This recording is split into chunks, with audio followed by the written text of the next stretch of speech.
Hello, నేను miss రావు. దేశవ్యాప్తంగా రాజకీయాలు హీటెక్కాయి.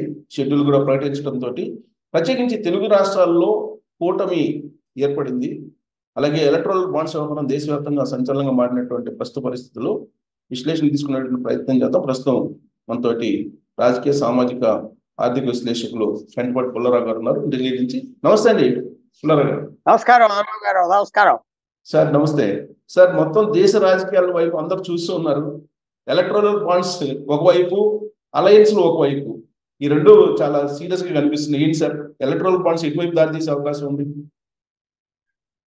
ఎలక్ట్రల్ బాండ్స్ వచ్చిన ప్రాబ్లం ఏంటంటే, రూలింగ్ పార్టీకి ఎప్పుడు ఏ రూలింగ్ పార్టీ ఉంటే ఆ పార్టీకి కొద్దిగా ఎంబారస్మెంట్ వస్తుంది, మిగతా వాళ్ళకి అంత రాదు. అసలు ఎలక్ట్రల్ బాండ్స్ గురించి మీరు మాట్లాడితే 2018లో కేసు వేశారు సుప్రీంకోర్టులో. ఇప్పుడు ఎవరైతే వాళ్ళ మీద తీర్పు వచ్చిందో 6-7 సంవత్సరాల టైం గవర్నమెంట్ ఉన్నది సరి చేసుకుంటాను. సరి చేసుకోలేదు కదా. ఒకసారి కేసు వేసాక కోర్టులో అది ఏమీ అవ్వదు, పర్వాలేదు అని చెప్పుకుంటా ఉంటే ఎలా కుదురుతుంది? ఒక గవర్నమెంట్, భారతదేశంలో ఉన్న ప్రజాస్వామ్యం అంత పెద్ద గవర్నమెంట్, రాబోయే డేంజర్లు, ప్రమాదాలు ఎదురు చూసి ప్లాన్ చేసి దాన్ని తట్టుకోవాలా వద్దా? అదే నిన్న మొన్న ఏదో 5 రోజుల క్రితం నిర్ణయం రాగానే అంతా మునిగిపోయినట్టుగా ఉక్కిరి బిక్కిరి లేకుండా తిరుగుతున్నారంటే అది చాలా, ఒక గవర్నమెంట్ దగ్గర స్కిల్ లేదా, ఒక బ్రెయిన్ ట్రస్ట్ లేదా. ఒక 5-10 మంది, దేశం ఇంత పెద్ద దేశాల్లో ఏ వస్తున్నాయా మనకు ప్రమాదాలు? లీగల్గా వస్తున్నాయా, రాజకీయంగా వస్తున్నాయా, ఆర్థికంగా వస్తున్నాయా, విదేశాల నుంచి వస్తున్నాయా, రోజు కలిసి అదేం లేదు. ఇది ఆశ్చర్యంగా ఉన్నది. ఇది అందువల్ల దీనివల్ల ఎలక్షన్లు పోతాయా వస్తాయని అది అట్లేదు. తప్పకుండా ఇది గవర్నమెంట్కి ఎంబారెస్మెంట్. అంతే అంటున్నాను సార్. ఎల్లుండి లోపల సుప్రీంకోర్టు యూనిక్ నంబర్ తో సహా ఇచ్చేయమని చెప్పి డెడ్ లైన్ పెట్టింది. సో అది ఎఫెక్ట్ కదా ప్రభుత్వానికి? అంటే అంబానీ, ఆదానికి సంబంధించిన కంపెనీలు లేకపోవడం ఏంటి అనేది అందరూ ప్రశ్నిస్తున్నారు. అది లేకపోవటం వల్ల గవర్నమెంట్ చాలా వరకు సేఫ్ అయిపోయింది. అలా 500 కోట్లు ఇచ్చినా, 1 కోటి రూపాయలు ఇచ్చినా ఎదుగో ఇచ్చారు, ఇదంతా నిజమానం వచ్చేది. కాబట్టి గవర్నమెంట్కి జ్ఞానం ఉన్నదా, పార్టీ జ్ఞానం ఉన్నదా కాకుండా అంబానీ, అదానికి చాలా తెలివితేటలైన అడ్వైజర్స్ ఉన్నారని మనం భావించాలి. వాళ్ళు డబ్బిస్తే ఎప్పుడు చోట బయటపడుతుంది అని ఇవ్వలేదు ఈ ద్వారా. అది మనం నిజంగా మెచ్చుకోవాలి.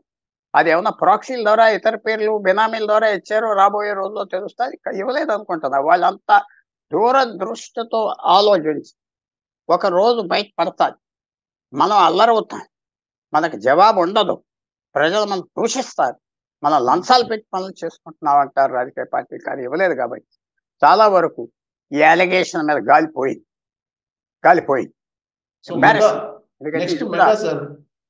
మెగా అత్యధికంగా ఇచ్చినట్టు దాంట్లో ఉంది. మెగా ఇచ్చారు 10,000 కోట్లు, 20,000 కోట్లు. ఇప్పుడు వచ్చిన ఎక్కడ ప్రాబ్లం వస్తుందో చెప్తా. రేపు లక్షవారం తర్వాత ఎవరైతే కోర్టులో కేసు వేశారో వాళ్ళు, సార్ దీంట్లో కరప్షన్ ఉన్నది, గవర్నమెంట్కి తెలిసిన కరప్షన్ ఉన్నది, ఒక స్టేట్మెంట్ ఇచ్చి ఒక్కోళ్ళని మీకు ఇంత డబ్బు వచ్చింది, ఏ పని చేసి పెట్టారు ఆ కంపెనీకి, ఏ కాంట్రాక్ట్లు ఆ కంపెనీకి వచ్చినాయి, మీ వ్యాపారం ఏం తీసుకున్నా, అవన్నీ వాళ్ళు అడిగితే బయటకు వస్తుంది కదా. ఒక 5 రోజుల క్రితం తప్పకుండా మీరు చూసుంటారు, హిందూ న్యూస్ పేపర్లో ఒక పెద్ద కథ వచ్చింది ఒకటి గురించి, ఆంధ్రవాడి గురించి. 1,100 కోట్ల కాంట్రాక్ట్ హిమాచల్ ప్రదేశ్ నుంచి తీసుకున్నారు. ఆ రోజు సాయంకాలానికి 40 కోట్ల ఎలక్ట్రల్ బాండ్స్ కొన్నాడట. సో అలాంటివి బయటకు వస్తే చాలా ప్రమాదం. సుప్రీంకోర్టు ఎంక్వైరీ చేయి, కేసు రిజిస్టర్ చేయి. ఇది క్విడ్ ప్రో కో. మన 2 వారాల క్రితం ఏమన్నా సుప్రీంకోర్టు, మీరు కొద్దిగా మర్చిపోయి ఉంటారు అనుకుంటున్నా, మీ వేరే సబ్జెక్ట్స్లో మీరు డీప్గా వెళ్తారు కాబట్టి, జార్ఖండ్ ముక్తి మోర్చా ఎమ్మెల్యే 2012లో డబ్బులు తీసుకున్నది, కేసు నా మీద వేయకూడదు, ఎమ్మెల్యే ఎంపీ అంటే సుప్రీంకోర్టు ఏమన్నదంటే, చూడు నువ్వు ఎమ్మెల్యే ఎంపీగా నీ ఇష్టం వచ్చిన నిర్ణయం తీసుకోవచ్చు, ప్రశ్నచ్చు, ఇష్టం వచ్చినట్టుగా మాట్లాడు, ప్రశ్నచ్చు, ఇష్టం వచ్చిన వాళ్ళు సపోర్ట్ చేయి, పాలసీని సపోర్ట్ చేయి, పాలసీని తీసుకురా, పొగుడు, అల్లరి చేయి, ఏం తప్పలేదు. కానీ నువ్వు డబ్బు తీసుకున్నావు, ఆ పనికి మంచి పని అవనే, చెడ్డ పని అవనే, ఇంకా నేను నేరస్తు, నేను ప్రాసిక్యూట్ చేయాలి, లంచగొంటలాగా అన్నారు. కాబట్టి ఆ జడ్జ్మెంట్ కూడా ఇక్కడ వర్తిస్తారు. ఆ జడ్జ్మెంట్ నాకు తెలియదు, నాకు ఊరికనే డబ్బు ఇచ్చాడు వెంటపాటి పుల్లారావు అంటే ఎవరు నమ్ముతారు? వెంటపాటి పుల్లారావు కాంట్రాక్ట్ తీసుకున్నారు కదా మీ గవర్నమెంట్ నుంచి, ఎస్, ఫినిష్. ఆ లింక్ ఎస్టాబ్లిష్ అవుద్ది. సుప్రీంకోర్టు దానికి నోటీస్ ఇస్తే కేసులు పెట్టమంటే అప్పుడు రియల్ యాక్షన్ చేస్తారా, చేయరా? ఆ కేసు వేసిన వాళ్ళు ఎంతవరకు ఆగిపోతారా? అది నేను ప్రిడిక్ట్ చేయడం కష్టం. సార్ 2014లో బ్లాక్ మనీ వ్యవహారం ఎంత బాగా పనిచేసింది ప్రచారానికి, నరేంద్ర మోడీకి అనుకూలంగా అనేది మనకు తెలుసు. అలాంటిది ఇప్పుడు ఈ ఎలక్ట్రల్ బాండ్స్ ప్రచారం అనేది పనిచేస్తుందా ఆయనకు వ్యతిరేకంగా? అది పనిచేయదు.